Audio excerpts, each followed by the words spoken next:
Hi, I'm Dr. John Brazel, the Baha'i Chair for World Peace at the University of Maryland.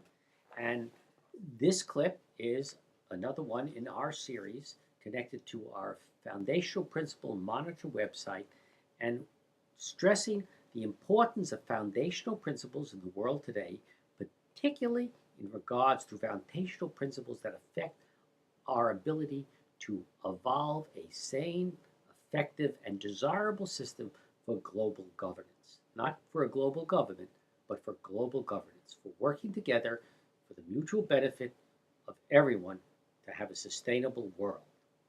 Now, we have identified and available on our site and on other clips and four clusters of foundational principles that we are concentrating on.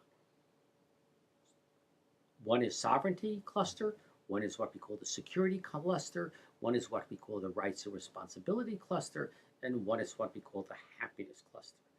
And this clip is a quick focus on the security cluster, to let you know what we mean and what we find when we look at the security cluster. Now, each of the clusters actually have a subset of foundational principles. What do we mean? Well, security, all our foundational principles, security is the one that uses a word that is all over the world today. And everybody uses it to justify all sorts of things. And a foundational principle is the final justification. But perhaps precisely because of that, people would do well to think more deeply and more clearly about the different concepts of security and the different authorities behind them and why we may be in a very insecure situation precisely because we're fighting over foundational principles as to what is legitimate in terms of security. So what do we mean? What are we going to track? Well, the first one is the foundational principle of state security and nation state security. The idea that a state inherently has a right to defend itself, and that a nation also has a right to defend itself, as exemplified under the very concept of genocide, which is a crime to try to wipe out a group of people. So, this idea of state security and nation states, and most of the states in the world today are what we call nation states, uh, have a right to their security and to take actions of various types. And it's a principle that's in action, in play, applied, and we actually hold people to the standard of it. But as we said, uh, there are in all these foundational principles now new principles that are being articulated that are seek to qualify them or actually, if not replace them, become alternatives to be considered. So we follow national state security as one foundational principle. Another one we follow, however, is the principle of human security. And human security is a foundational principle that says, wait, the real security is the security of the human being themselves. This, and we will discuss more in depth what it means, but it basically says is, what does a person need to be secure? And that doesn't just mean to defend themselves so they stay alive, but what do they need in terms of food, in terms of shelter, in terms of education, in terms of employment? What are the things that would make a human being secure? And we see the interrelation between these two because there are people who claim that to the extent that you have good human security, you'll have better state security. People will be happier, they'll be more content with their government, and vice versa. A secure state is better able to provide for its population. Now, whether that's true or not is another issue, but that claim is definitely made. So we look at national security, we look at human security. We also look at a very interesting concept that's now coming out called food security.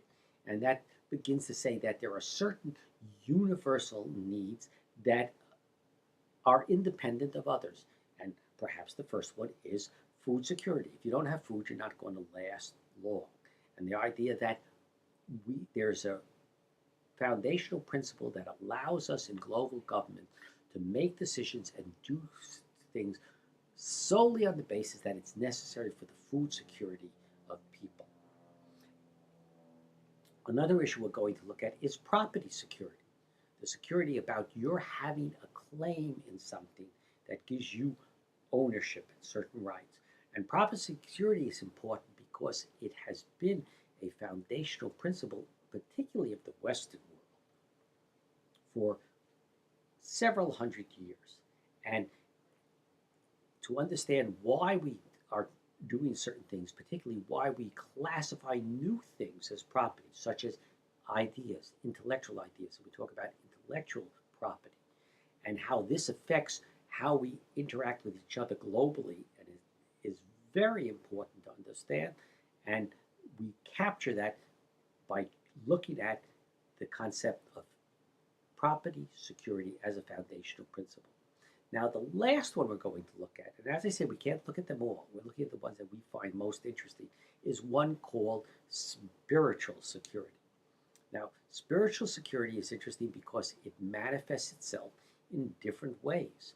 Among religious people, spiritual security manifests itself in the way of who has, do they have the right to believe as they wish and to practice as they feel is necessary according to their beliefs. Very much allied to the idea of religious freedom.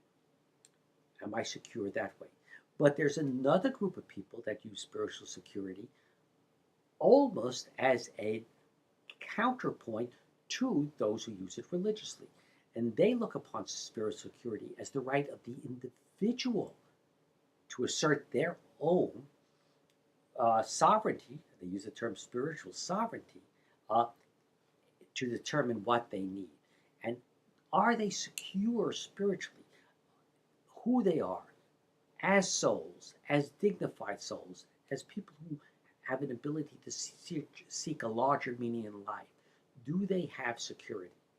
And so they look for spiritual security in that sense. And it's closely aligned to a concept of spiritual sovereignty that we deal with under the sovereignty cluster. But then there's a new group that's using the term spiritual security, and that's actually out of Russia.